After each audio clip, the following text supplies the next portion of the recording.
Good morning students, welcome to online classes. Previous class में हम लोग कवि प्रेम और गिरिधर की कविताएं पढ़े। आज हम लोग वैज्ञानिक गैलीलियो के बारे में पढ़ेंगे। आइए देखते हैं। सबसे पहले वैज्ञानिक गैलीलियो में लेखक ने क्या पाठ परिचय दिया है। विज्ञान के बड़े देव के नाम से विख्यात वैज्ञानिक गैलीलियो का जीवन नई पीढ़ी के लिए महान आदर्श का स्रोत है।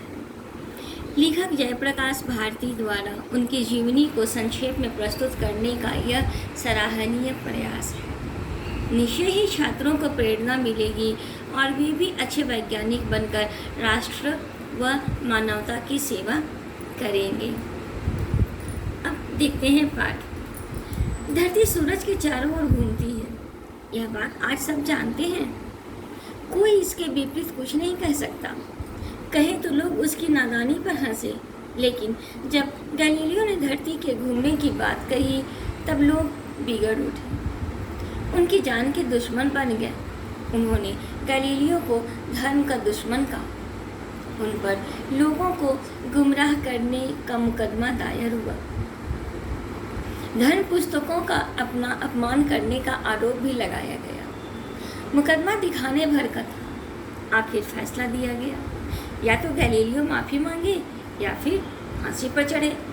बूढ़े वैज्ञानिक के सामने मौत का नज़ारा घूम गया। उससे पहले भी कुछ वैज्ञानिक मार दिए गए थे। उन्हें लोगों ने तड़पा तड़पा कर मारा था। एक वैज्ञानिक को तो जिंदा ही जला दिया था। गैलीलियो को सब याद आ गया। उन्हें लिखकर माफ़ी मांगनी पड़ी। गैलीलियो ने लिख तो दिया, लेकिन दिल की बात छोड़ी नहीं। उनके पास एक वकील खड़ा था। वह गैलीलियो का मित्र था। गैलीलियो ने उसके कान में कहा, इतना होते हुए भी धरती घूमती है।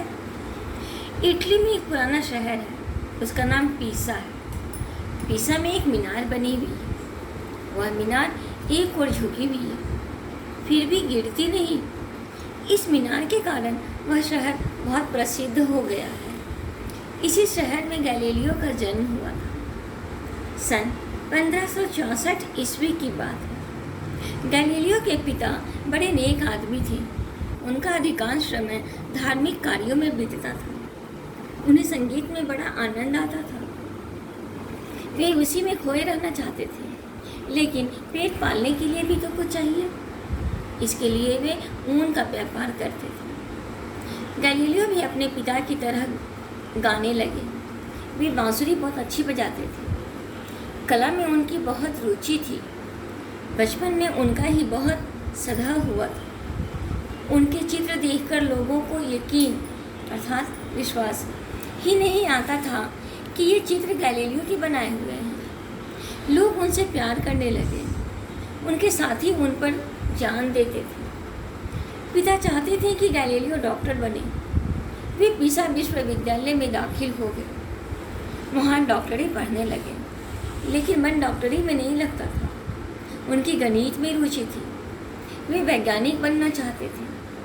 पढ़ाई किताबों में विज्ञान की किताबें छिपा लेते, उन्हें छिपकर पढ़ते। एक दिन गैलीलियो गिरजाघर गया। गिरजाघर अर्थात क्रिश्चियन का वर्शिप प्लेस, टेम्पल। वहाँ रोशनी के लिए एक बड़ी लालटेन थी। लालटेन छत में रस्सी से लटक रही थी। तभी जोर से हवा चलने लगी। हवा के जोरों से रस्सी से लटकी लालटेन झूलने लगी। हवा का झोंका धीमा पड़ गया। इससे लालटेन के झूलने की लंबाई घटने लगी। गैलीलियो लालटेन का झूलना बड़े गौर से देख रहे थे। उन्होंने महसूस किया कि लालटेन को अपनी जगह पर दोबारा पहुंचने में अब भी उतना ही समय लगता है।